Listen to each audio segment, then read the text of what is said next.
Hello, people of YouTube. Okay, I'm on a roll. Just the mood has struck me for video, so yeah, I'm on it. I'm Brittany in her goddess energy on the tube and all over the place on the interwebs. That's funny. What I wanted to chit chat about is reading love, love readings. I know some people are just but honestly, uh, maybe for the reader crowd, like the people that read the cards, um, like for the public, maybe we focus a lot on the spiritual journey, because we're contemplating existence and whatnot. But for whatever reason, whatever thing brought you to tarot, the crowd of people that want to hear about tarot, it tends to be like love, money / career,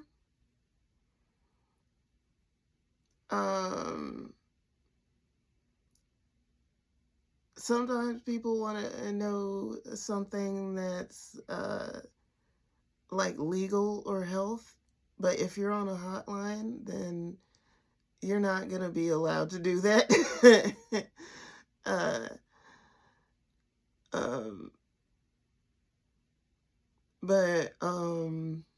and even if you're not on a hotline, you might not feel comfortable giving that kind of advice, even with a disclaimer. You might be like, "You're absolutely not. No, that's what we're not going to do here." For me, I encounter very rarely with someone even be in that direction. But one, it's not just you getting known for reading certain topics, but your niche or whatever, your things. It could be the people, like the kind of vibe that you're in, or it could be something that you're really experienced in personally or professionally. You've read for it a lot, or it could just be what you're interested in. But popular things are love and money. Like, so what's going to happen?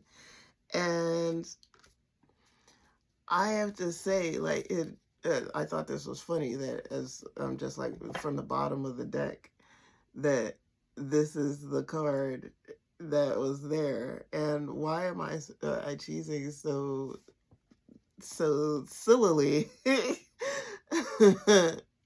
But this is considered a bad card, is because for me personally, it's more an erotic kind of card. And you figure things out, you witness things as you witness them, and not always. I'm saying don't take what I'm saying here and always apply it. That's the thing. But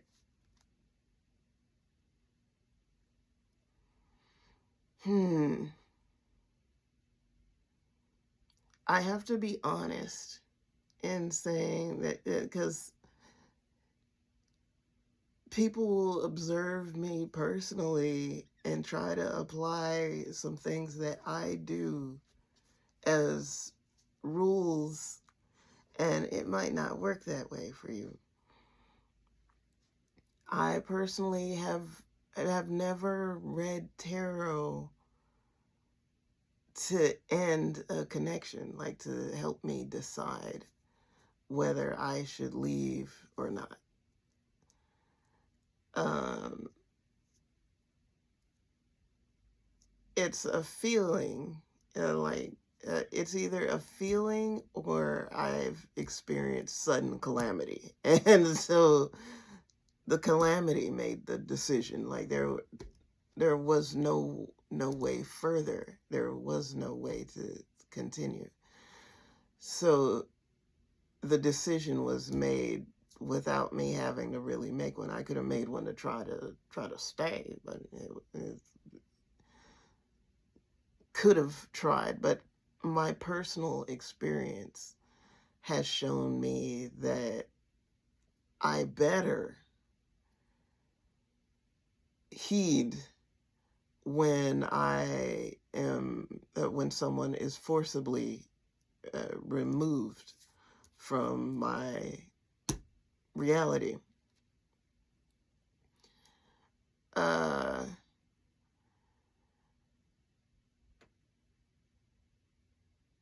But I will say that I monitor, I observe, whatever. Like I do plenty of watching different things with my cards. So, for example, just as I'm gonna go through cards at random and talk about things. This is considered like this is a family card, or as happy as you can be. If you were doing a love reading specifically, like, is this relationship for me? Is this person for me? How will this connection go? What can I expect? Then, and you get the 10 of Cups, like, what more are you asking for? Good God. Like, you can't ask for nothing else. But if you're not doing a love reading and you are you're looking at like what's going on at present, this can just mean family in general, not necessarily happy or not happy, just your family members, whoever you consider family, biological family, married into family, step family, ancestral family, but people you would consider family. There's a rainbow and it's Pride Month. It'd be Pride people. So that will be that.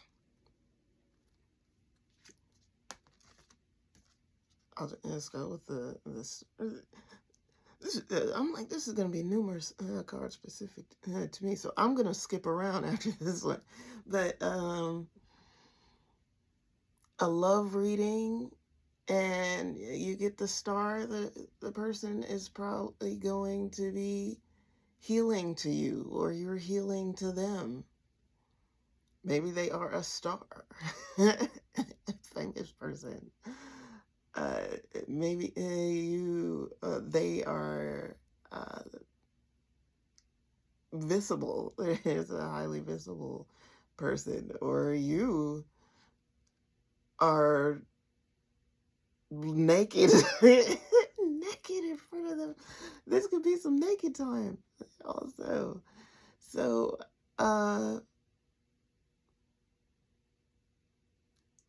yeah, just being open to different meanings. If you're talking about finances and you saw the star, then there could be healing from your financial situation. Maybe you went through some severe hardship. It's been real rough.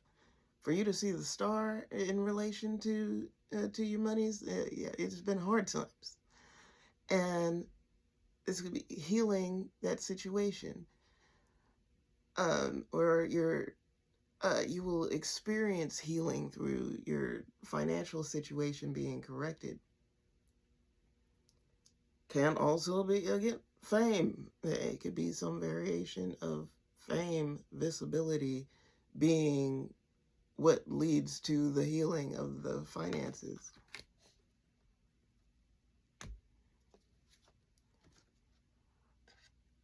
I loved seeing this for other people, reading for other folks on love, always, because it would be like Three of Wands is the person is like is not there yet, or things haven't come to fruition yet, but there's enough for you to like see it coming across the Himalayas. Meaning, we're past the point where a person would be asking like, is there love for me? No, there's a person and they're just like, is this person into me? Or when will I see this person? Or are we going to go on a date? Or are we going to go somewhere soon? Or something like that. It's like it's already there. And I'm getting to give the validation. And when there's the Three of Wands, that means that they're going to be able to come back soon and let me know that, hey, Brittany, you were right. Yeah, I saw him. It's close. But the person is like not sure. Not the person that's coming, but the person that is waiting is like not quite sure. They're hopeful because obviously their sights are set on somebody. If a person says, is there love for me? And like I see cards of a person, my question is, are you into them? You're wondering, is there a person? There's already a person, and the person, and now they think it's hilarious. Now this is jokes. They're just like, yeah, I've been dating this person. Why didn't you just say? You said, is there a person? Like, why didn't you just say I'm already into somebody and I want? And then it's all funnies, but people are probably testing me. But I'm just saying that, yeah, that's pretty funny. And also with finances, Three of Wands would be like, it's coming. It there, and that you already know something. Like either you've already sent in an application and you're waiting for a response, or you've already applied for the promotion and you're waiting for a response. You've already put in the work on your business, or you've already got the idea and you've started generating inventory. You've bought the supplies. You've purchased the storefront. Like there's something that you've already done, and you're waiting to see, is it gonna work out or not?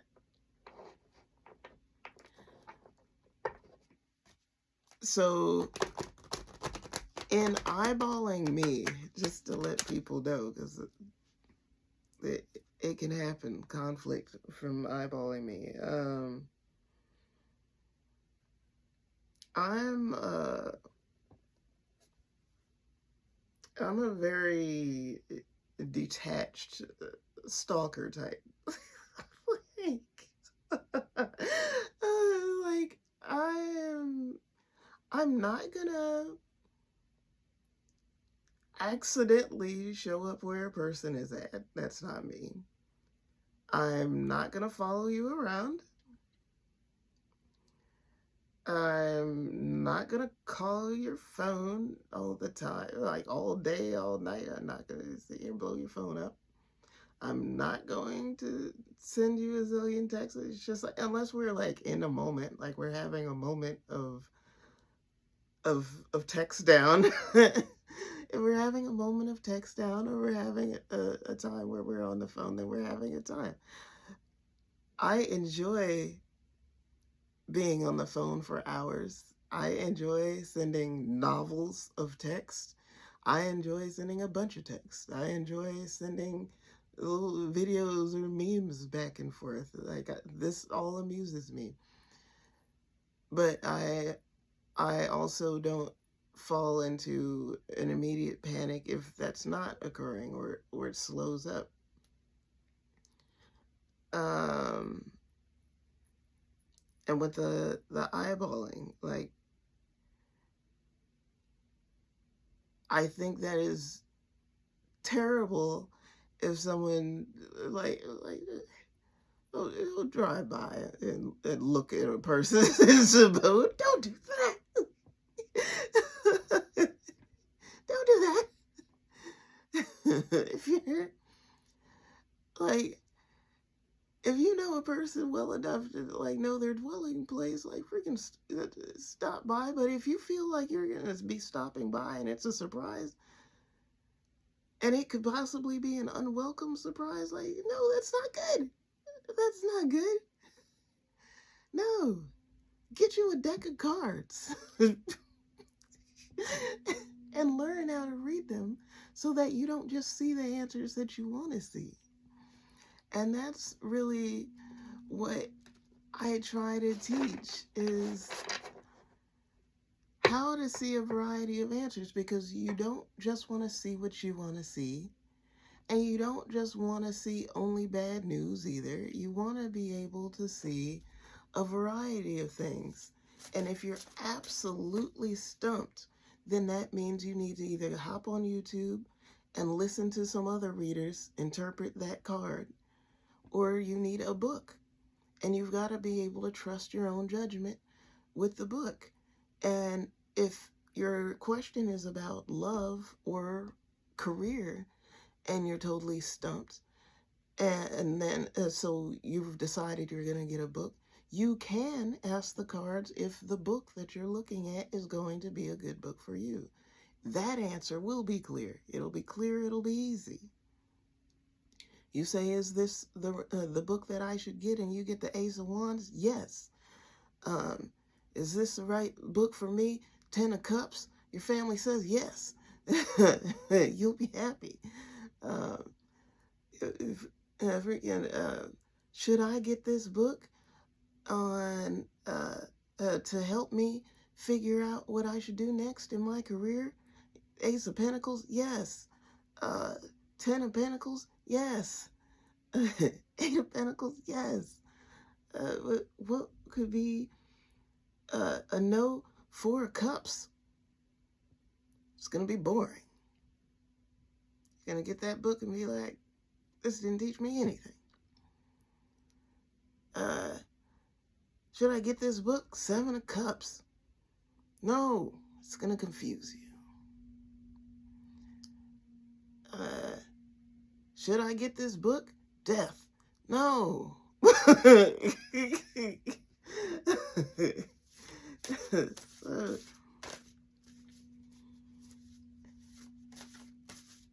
This is what I'm about for people, because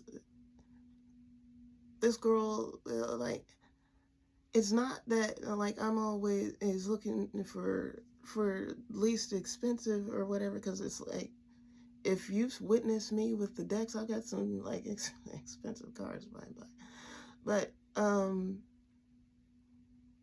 your girl got expensive taste.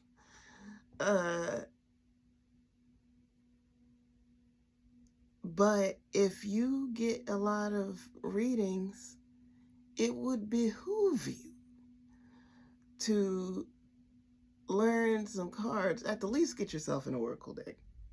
You could get an oracle deck with some words on it, and I guarantee you that if the deck is substantial, you could get a variety of answers. Yes, no, you need to sit still. Here's some suggestions for advice. It'll be well-rounded, even as an oracle deck. But I would highly advise, if you get a lot of readings, to start to learn tarot. And if your reader won't teach you crap, I say that sucks. I think no matter what kind of reader they are, if they've read for you a lot, they should be willing to teach something. Come on now. We've got to do better.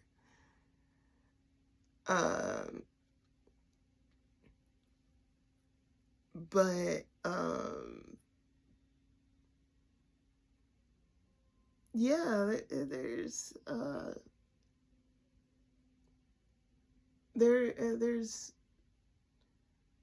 monies in that. I think that's the concern for folks is I'll teach people how to read tarot and then they'll run off and turn into a tarot reader, and I'm just like, well, if they do, great.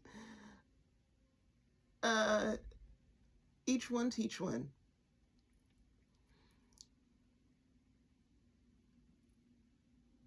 But again, I do believe in the exchange of funds. Yeah. Anyway, back to what I was speaking about. Love readings and career mainly. And I'm going randomly through these cards. So, you're doing a love reading and you see the Queen of Swords. It can be that the truth is being spoken. So what you were asking about, like maybe you were unclear about the circumstances, what a person was saying to you, is it legit or are they full of crap? Like Queen of Swords, it's honest. It might be sharp.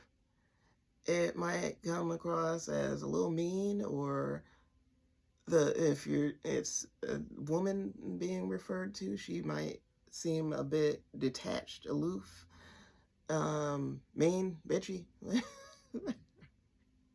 Queen of Swords. She's on her stuff. She's living life. She's kind of bossy, but a Queen of Swords bossy is kind of like I'll tell you what I want, and then that's it. You will you will comply, or I will be looking for alternate route. This is not a breathe down your neck kind of queen, which some people equate with love. And this goes both ways, like men and women. Some men are used to women like, ah, like Grace, like on them. Hey, what are you doing? Do you think I'm beautiful? Are you still into me? What are we doing? Where do we stand? Where do you see things going? Where do you see us in 5 years? Here's a picture of a ring that I've been looking at. Here's the kind of wedding dresses I like. Which kind of wedding dress do you like?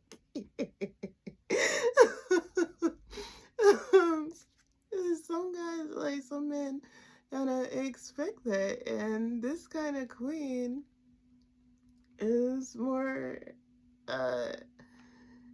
detached.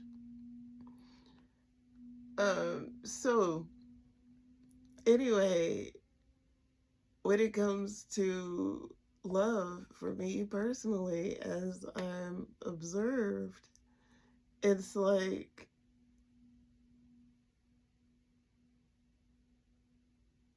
yeah, my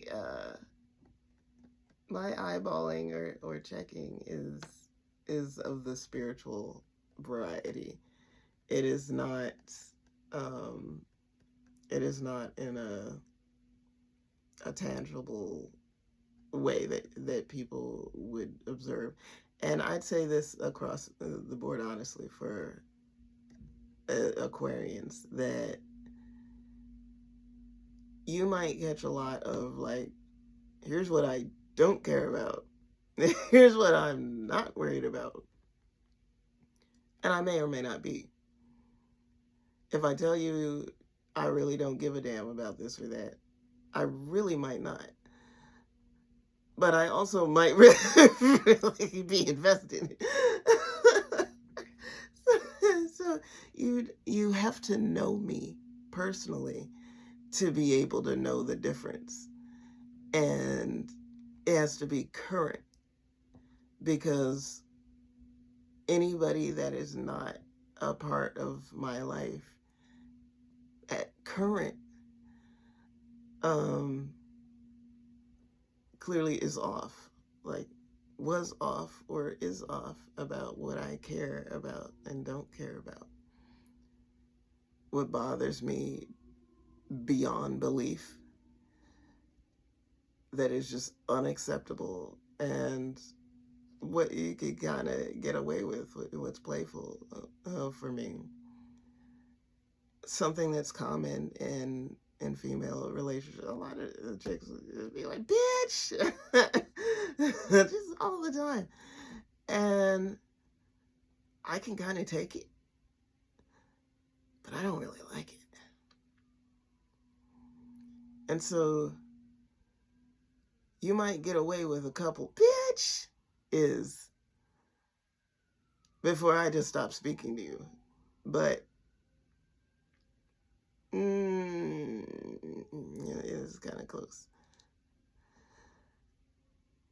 Because you should feel it. But you also can say some sharp things to me that other people might be like, oh, you should never say this or that to a person. But I'm just like, to me, it's just being honest. It'll be like, Brittany, like, what is that you got on? What is that? You can laugh at me a little bit. If I know I'm being silly, like, I'm not offended. I'm not offended at all. Does that mean I'm not going to wear it anymore? No.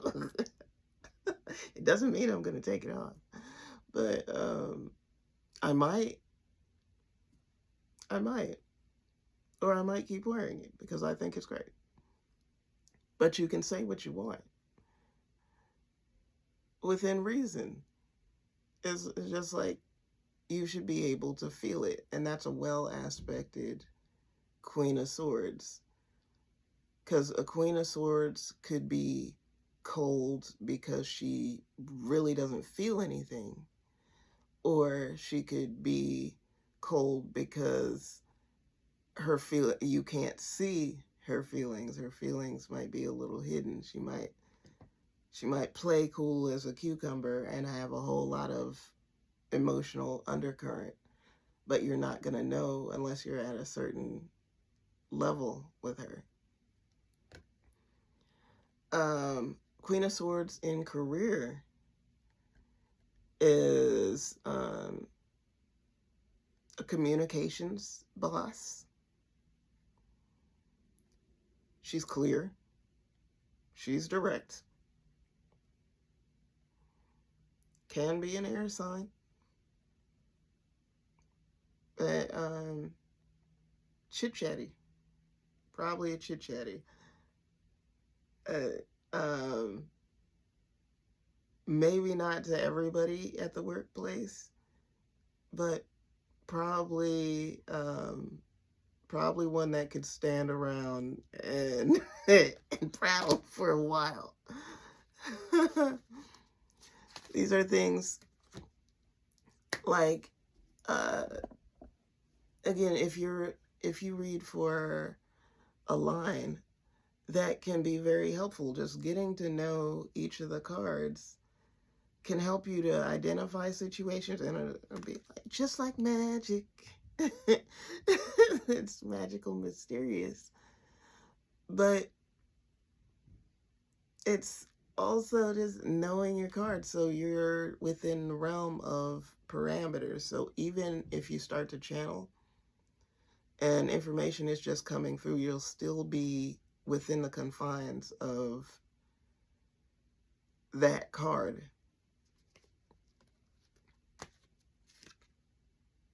Ah, this is a good one to talk about.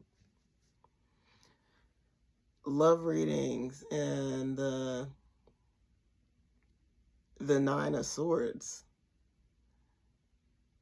I'd say across the board, it's not going to be happy news. This is either you have been really sad, really going through it over a connection, or the other person has been really sad going through it with a connection. It can also be that something that happens in the bedroom is like so like emotionally overwhelming or triggering because there's something that has happened, like there's some issue, that there's some weeps. It'd be good weeps. It can be like the good weeps that come, but it's good weeps coming from a release that has been pent up or resisted, or there's some trouble.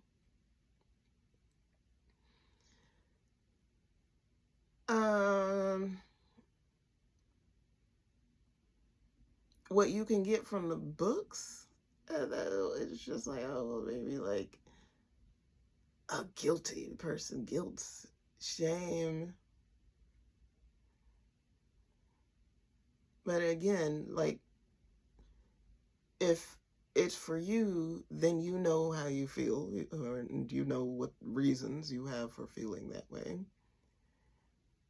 And if it's and if you're reading about another person, then yeah, I would strongly advise like pulling some more cards, because you're gonna want to know why. If they're not telling you why, if they're not telling you why they're upset, and you're aware that they're upset, or you're aware that they've been through it, like you just get a sense, like you can. People talk about like bad girl and bad girl and bad guy demeanor. Anybody that's really got that like baddie kind of energy, that baddie energy doesn't come from nowhere. It comes from experiences. It comes from hardship. It comes from ruckus.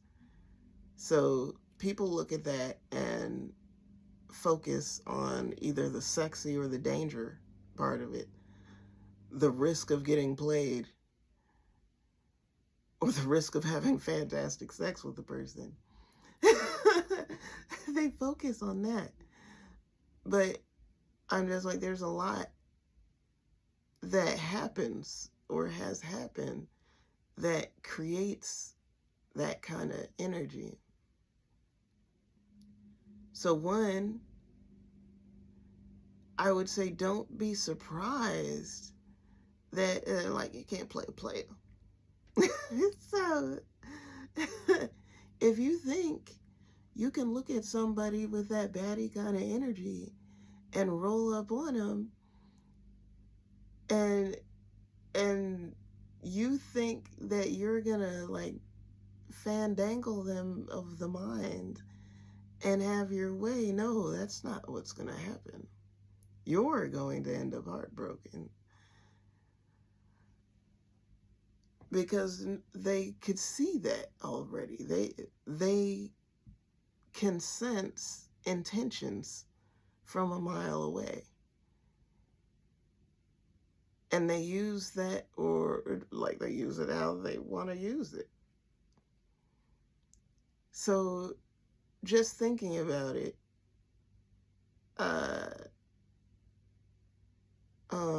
like finances, because I'm like, this can be tied together for women folk, men folk too. It's like people folk. Sometimes love is very separate from money because it could be like you're already financially fine, or maybe you're fine, or maybe you're well off, and so your sole purpose, like when you're looking for love, is just the person. Like you don't care. Heck, you don't care if they have a job. You don't care what they do. You don't care what their job is. You don't care if they have a job. Your main thing is like, do I love them? Do they love me? Do I find them attractive? Do they find me attractive? Do we enjoy each other? Like, that could be your main things. Or it could be in the middle where you're just like, they gotta have a job, or they have to be able to help me or contribute financially. Or maybe like you want them to be attractive to you, but you also want other people to find them attractive too. You want other people to like them too. Maybe your family, your friends, or the public at large. You want them to be in good standing. You don't want them to be a renegade or like outcast, like Edward Scissorhands or something. Like you want you want them to be like someone you can bring around and people are like, oh, that's you? That's your boo over there? Oh. Maybe that bothers you. If you're a jealous type, you're not going to like that. You're not going to like anybody liking your person. You want your person to just walk through the world and be able to go all day, all night, and no one flirted with them. Then yeah, you would not want a public figure in that sense.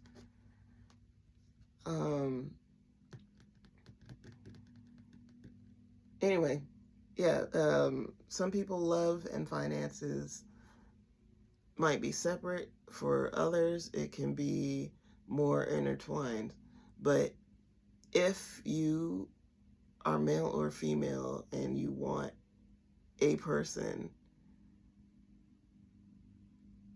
that's doing well, in all likelihood, sometimes a person don't know, but in all likelihood, that person with the abundance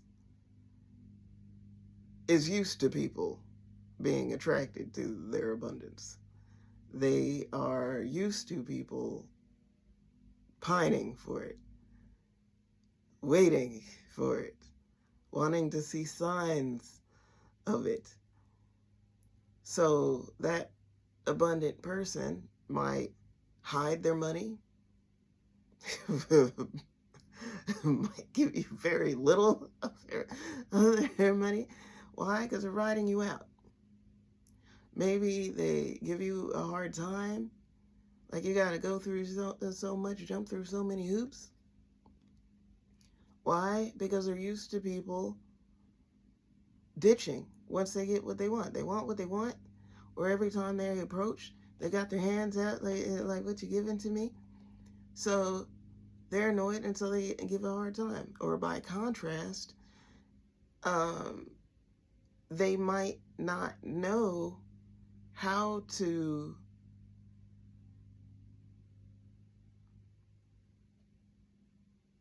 do the other stuff that is normal for relationships. People talk about, usually women, like people usually talk about women that are married to someone abundant that are so sad or complaining about the scenario, like they're complainers, when the issue could be that, well, their wealthy man is gone all the time. He's working constantly. Some people, their immediate thought is, he's cheating on me, or he's cheating on you. Maybe. But also, maybe he's just freaking working. Either way, the point is, because as a reader, here's how I come at it. I'm like, the point is, not around you. So, is that a deal breaker for you? What is massively important? Because if you got a guy that will be around you 24/7 with little or no money, or you have this baller that is not around you all the time, but both options, the men folk love you. Like, where, who you choosing? Who you choosing, really? If that's how you're going with it. Why I am specific in pointing out to people that it's just like, you can't really focus on me, because your way of making a selection might be different from me. For me, a major thing is just how I feel. How do I feel about you? Obviously, like, yeah, I got a fantasy going. I've had a fantasy going, and what my dream boat is like. Uh, but it has. I haven't been in a situation, and I can't imagine. Like, it's hard for me to fathom a situation where it's just like, oh, like, I could choose between this person, this person, this person, or this person.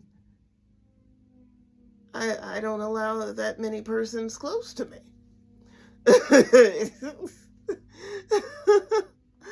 I can I can be aware of interest, be like, oh, I could witness flirtation, but there's no way for me to be like, oh, there's these options, because it isn't like that. It is not options.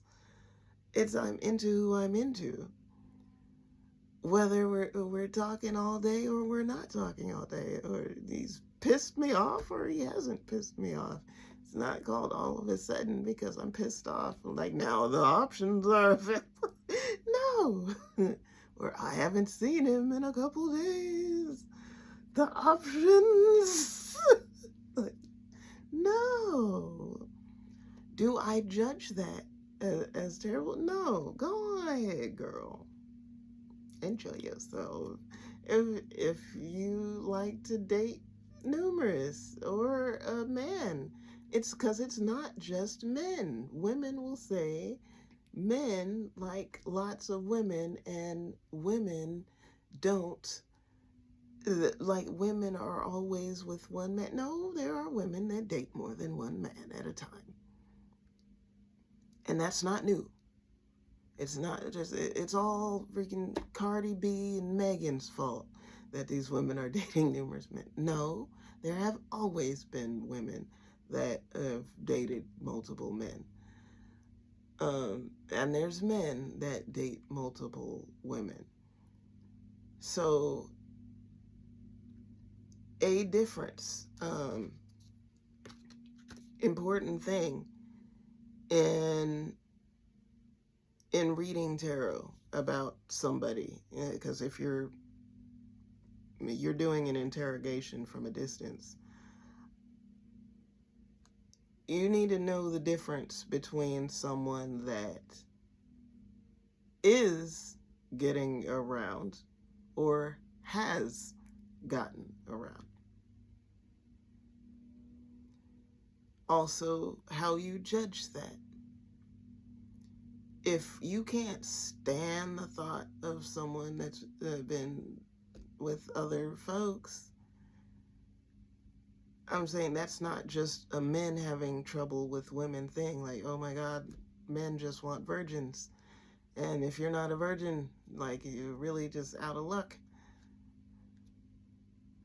Some women have a hard time with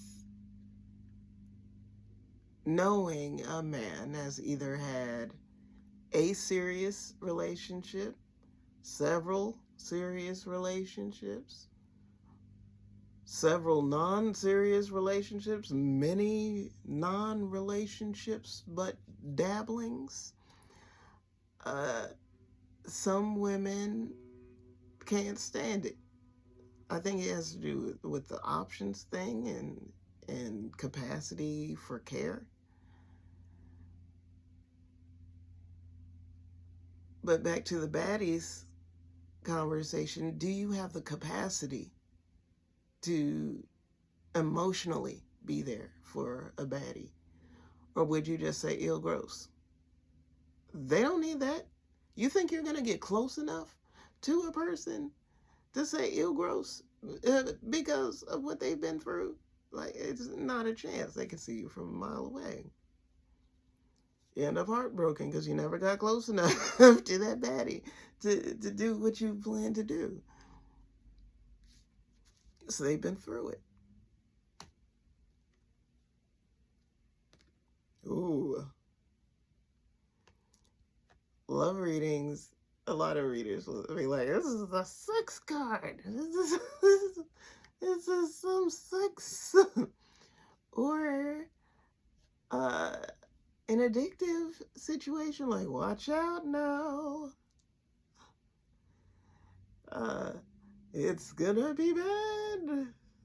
Uh-oh. Say, open your mind. Open your mind to a variety. Love readings. Of course, obviously, we're saying this is a Capricorn card. So it could be a Capricorn person. Can be that you're tied to this person. Like, I see it as like there's really no reason. Like, don't try to escape. What are you doing trying to get away? What are you doing? A lot of people don't believe in anything anymore. Or they try not to. And I'm just like, this is what fate is. It means if there is escape from said person, it won't be until or unless there are certain things learned or a certain period of time, if it's a karmic situation. Because that's another thing people can wonder about. Like, is it like my twin flame or is it a soulmate? My answer, you can't avoid either one.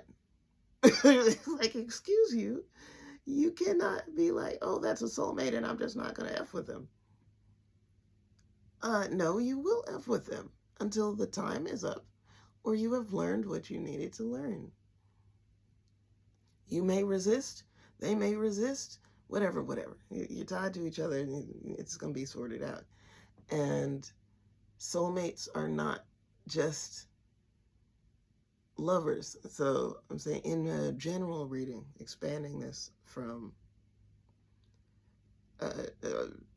just love, you'd be like, what is keeping me from my career goals? What is keeping me from achieving what I want to achieve? And you got the devil card. Okay, you're stuck on something. People want to talk about addictions. So something you partake in. Somebody said something to me recently. Like, it didn't even register to me. But it's been a while. For people that, whatever, I talk about it. Like, I talk about it, I show it. But I don't always go into the story that I didn't ever smoketh the ganja until I was an adult. Like, I was well into adulthood. I was 25 years old. And I had been diagnosed with generalized anxiety.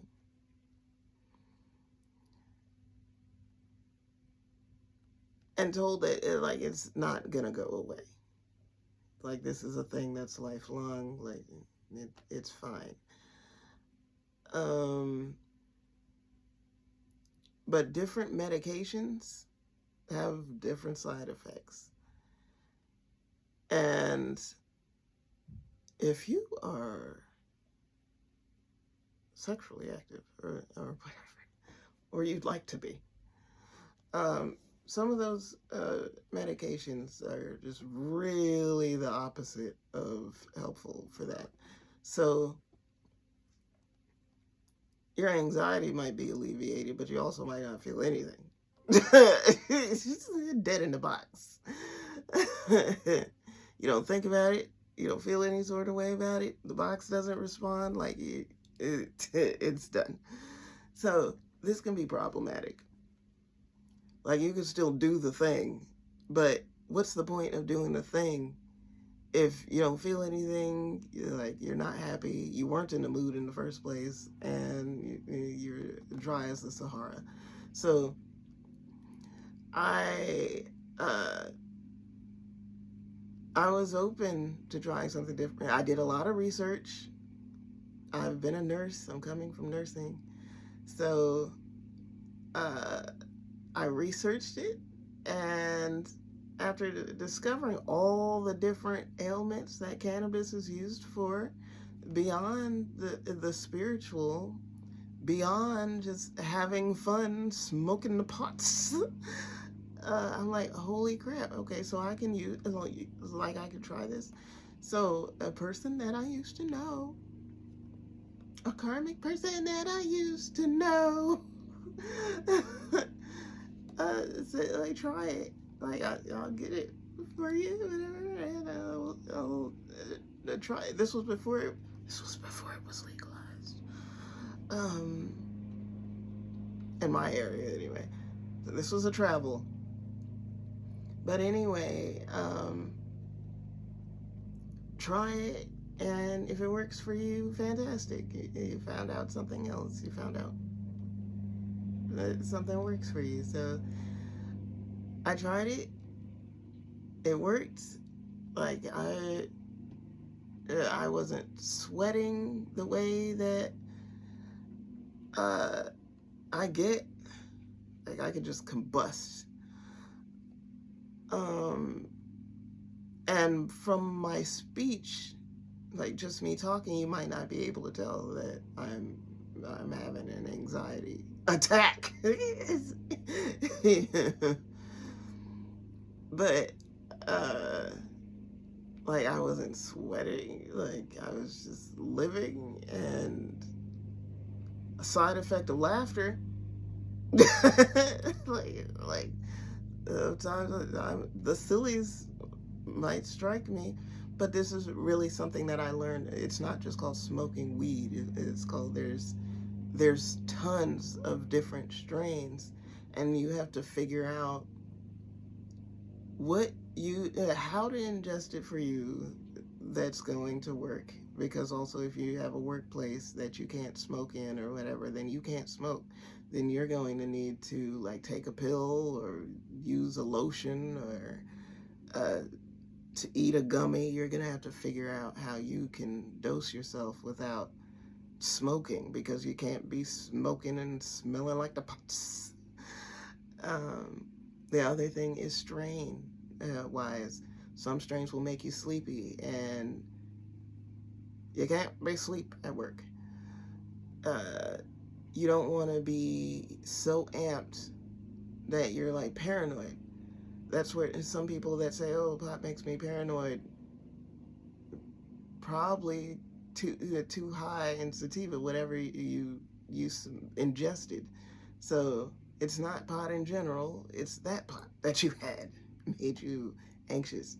Every time I have pot, it makes me anxious. I guarantee you that there is some consistency across the board of the kind that you are ingesting or the amount that you are ingesting. Maybe you need to take it down a notch. You think, oh, I'll just smoke a whole joint. You don't smoke. You haven't smoked in 10 years, and then you're going to go to the dispensary and buy a joint and smoke the whole joint? Oh, no. Don't do that. Don't say Brittany suggested it, because I didn't. So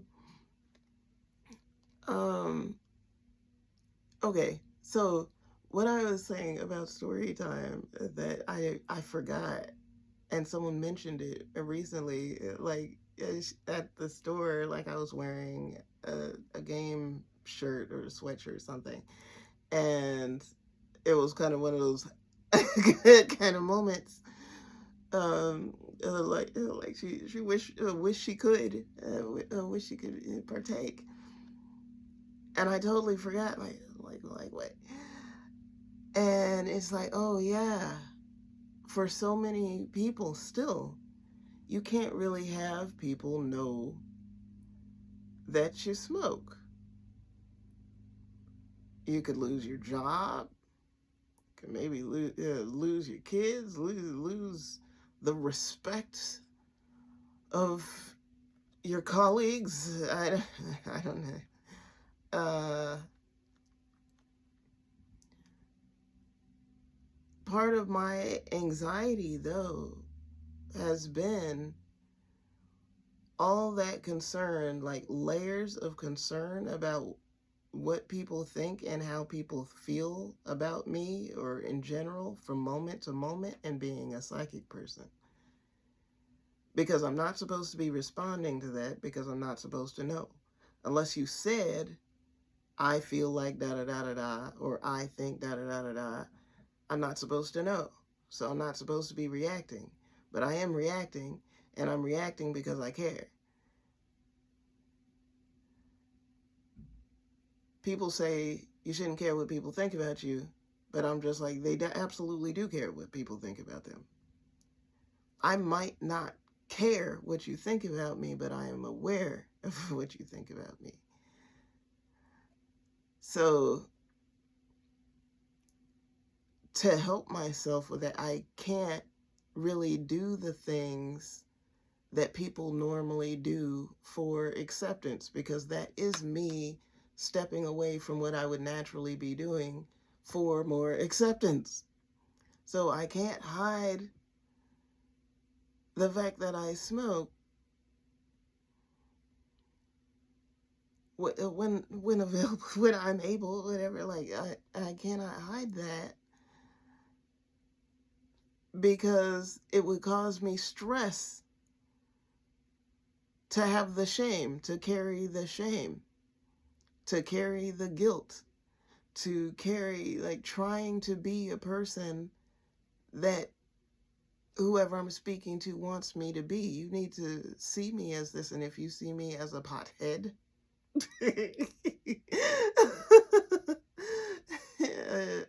you see me as a silly person, if you see me as whatever, like, I have to let it be what it is. Um, that was lengthy, but I was putting together love and career slash like finances together with this card.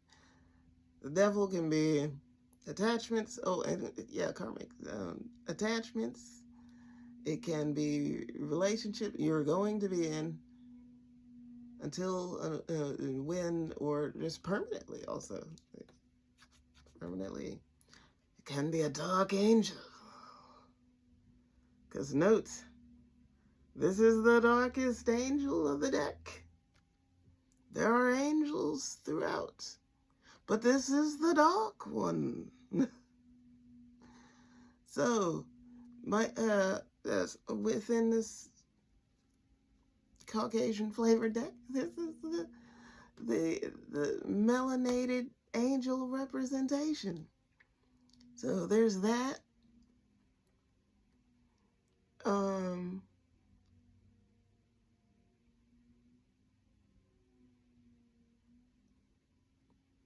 yeah, I'm like positives, financial positives. You might be looking at somebody that is very rooted to uh, their monies. Like, it makes a difference to them how they feel. If they don't have money or they're low and the funds are pissed off, not happy, uh, very tied to their work, might be a workaholic type. But I've really observed that, like any kind of addiction, because I do know this,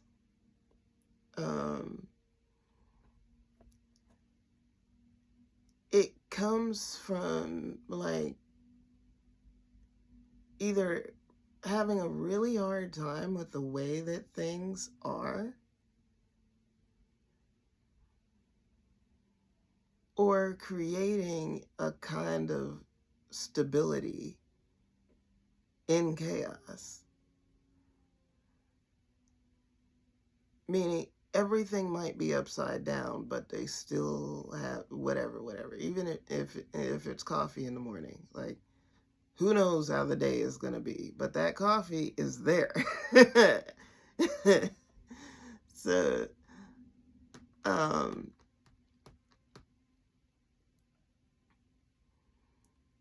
a workaholic can very well be that way because it's just like I don't know what I'm gonna do if I don't have money, or I've experienced not having money and I never want to not have money again. Having money equals power, or having money equals control, or the workplace is a stable place. It could be that the home experience is not ideal, but the workplace is. The work is. A person might really enjoy their work, and so that's the happy place. And so it's like, are you really a workaholic if you love your work? Like, why should you have to stop? Like, you're having a good time. Like, everyone says, enjoy your life, live your life, do your thing. So why are you considered obsessive or doing too much if you're doing what you want to do? Obviously, like, the limit, it would be like, are you having health calamity? Like, are you asleep at the job? How are your relationships in relation to the job? Are you on the verge of loss because of how much you're working? Points to ponder. But also, if you're looking at somebody, you're looking at somebody and they're like this in relation to work. They're working. Leave them alone. So anyway, I've gone through a couple cards. You've gotten an idea that I move around. I move around within range of the card, meaning I look at it, I feel it out, I allow what comes through to come through. I'm a queen with the metaphorical, so sometimes something like an allegory or something, like I do something like that, and there's meaning in that a person can use. But be open to how information can come through. It doesn't have to mean like you can't do love readings. You can't do love readings if you are unwilling to hear a range of response. And that doesn't mean forever. If you're asking a specific question or asking about somebody and you're stuck, you can listen to somebody else about their meanings and career. Also, you might have trouble because that for me, like for me, I've had a really hard time Because what the hell is that? If like I say, uh, what's next for me and work? Ten of Pentacles, like that's not help. Like, how does that help? That's great news. Like that's great news. But one that doesn't give me any range of idea, because if you haven't been working or whatever case it may be, maybe you've got very little funds. How can you fathom how much that is? Like anything is like, I don't know. Like you don't know how much that is. It's called a lot. So that's a way to view it. The Ten of Pentacles is called a lot to you. To you. Some people say, oh, that means you're going to be a millionaire, billionaire. If that's what they think a lot is, like, and I'd say be honest. Be honest. Does a person have to be a millionaire, a billionaire, a trillionaire, Elon Musk, to be wealthy to you? Or is or is there wealth before that point? And the how, just examples, like asking how are you gonna get to the Pentacles? And it'd be like Five of Pentacles. Like, this doesn't tell me how. You want me to go out on the streets? This is what you're telling me to do.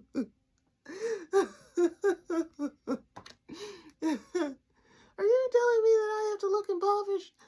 Is that what I have to do?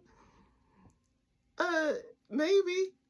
That's what I'm saying. I would say just spontaneously. It means let people see that you've got Five Pentacles. let people see it. That might be the worst thing for you.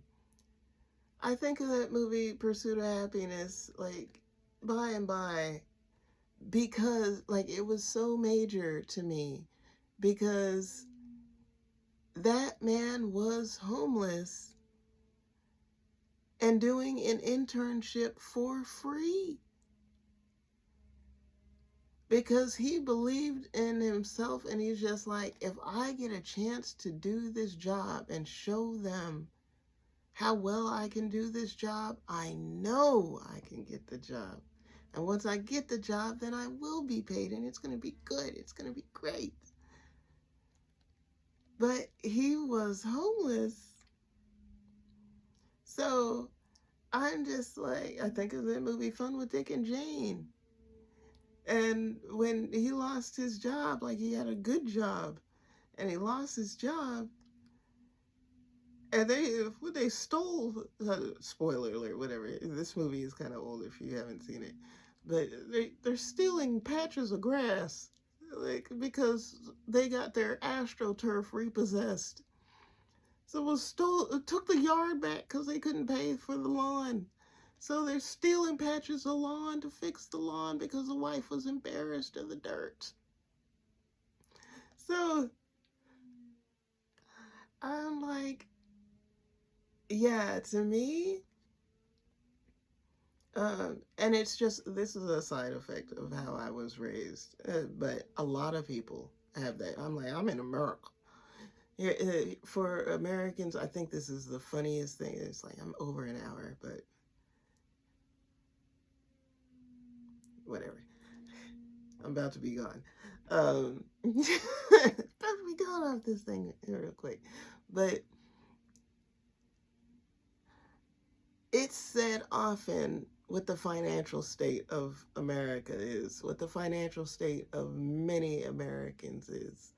And yet, in our presentation to the rest of the planet, is like we are the wealthiest nation on the planet Earth. I don't think that's actually true. I'm like, isn't it Dubai? Like, I'm not sure exactly, but I'm saying that our presentation is that we are the wealthiest planet on the earth. Why are so many of us for real struggling? Like for real having a hard time? You are either a baller or poor, but kind of able to hide it. And that depends on what you invest your money in. The more you can figure out how to fandangle what money you do have, the more you can still look good. Some people, they might live in an apartment and drive a luxury car or have a designer bag and no money in it. Uh, I I'm not a person that it's funny because it's like people might see me on the interwebs and just be like, she provides a lot of free labor. Like, don't you need money like the rest of us be saying, like, uh, join my membership or my Patreon or buy my products. I'm selling this, I'm selling that. You can buy my time. And I just show up and I don't really say anything. I'm like, let me be clear. It's not because like I don't need money. Like I need money. Yeah. That's why I'm here. And I figure that should be understood. I don't think people should have to say in a video like 5 times different ways that you can pay them. Like, if you appreciate what they do and you have some money, freaking look on their little page, whatever, find a link and buy something, even if you don't need it. Just freaking find something to buy and buy it because they need money. And if you appreciate them, that's how you say thank you. Now, if you don't have any money, thank you is enough. Say thank you, give them a like, share their video, do whatever you can do, whatever is in the bracket for you, even viewing the video. Whatever you can do, do that. But I'm not a person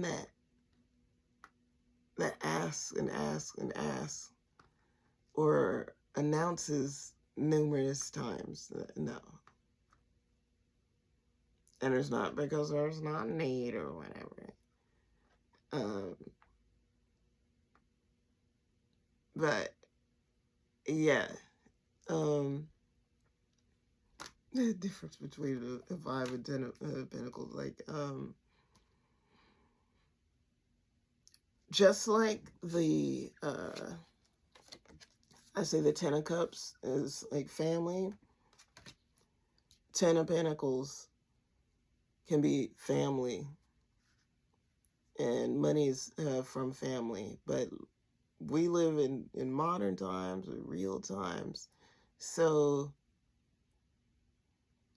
when you look at somebody's 10 of pentacles family situation, that can be a person that has an inheritance or an heir.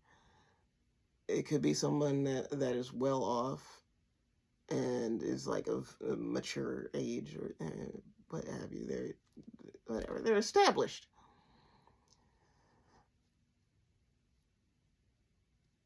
But can also be a person that is taken care of or assisted financially by a family. Someone that gets to go to college and their parents paid paid for their college education. That would be a 10 of pentacles. Someone who's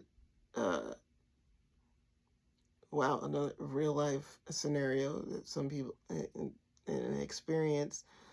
Uh, Somebody whose family or their parents can help them out with legal fees. Somebody whose parents can give them a house. It'd be like, I'm not going to pay your mortgage or every time, or I'm not going to fix the house. Maybe the house needs some work or something. Uh,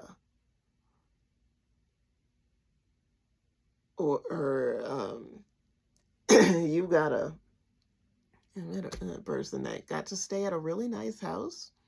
It was his sister's house, but she was like a travel nurse, so she was like off, like she's on her way, and so he got to stay there, but and was running an Airbnb. So I'm like that's cool. He's making some money for himself because she allowed it, as long as she's like, maintain my house. Don't let nobody tear my house up. But she owned the house. That's another. That would be a 10 of Pentacles, but not a parent. That's then his sister in that case. So anyway, over an hour. Just putting some things out there for reading love and money on your own with tarot and how to be open with it. If you made it this far, I appreciate you. Sending lots of love your way, many blessings on your journey, and I'll see you in the next one.